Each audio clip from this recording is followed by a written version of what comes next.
Tous et bienvenue sur France 24. Il est 18h à Paris, à la une de l'actualité en Israël. Benyamin Netanyahou va reporter au mois prochain la poursuite des débats parlementaires.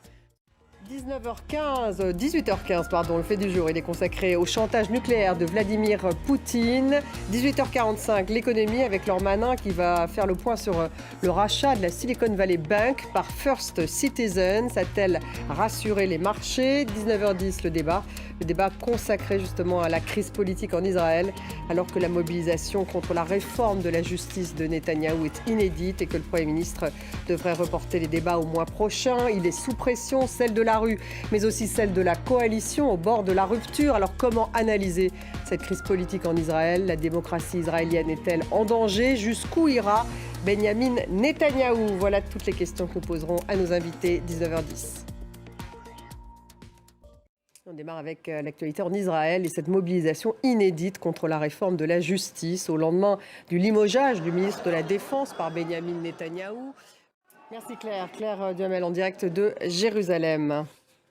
Analyse avec Bilal Tarabeh. Bonsoir Bilal. On attend donc cette prise de parole de Netanyahou. Manifestement, il y a des négociations donc avec Ben Gvir. Est-ce que finalement il pourrait soit suspendre cette réforme ou en tout cas la reporter? C'est ce qui est annoncé par le parti Puissance Juive. En réalité, quel que soit le choix qu'il fera Benyamin Netanyahou, de toute manière, il y perdra quelque chose. Merci beaucoup Bilal. Actualité en France, l'exécutif qui tente de reprendre la main à la veille d'une 10e journée de mobilisation contre la réforme des retraites. Et ce matin, le Louvre n'a pas ouvert ses portes. Le musée le plus fréquenté du monde était bloqué par des salariés opposés à la réforme des retraites.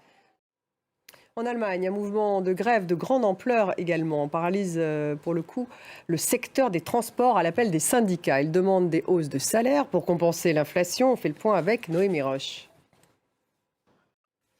Volodymyr Zelensky s'est rendu sur le front dans la région de Zaporijia, dans le sud-est de l'Ukraine.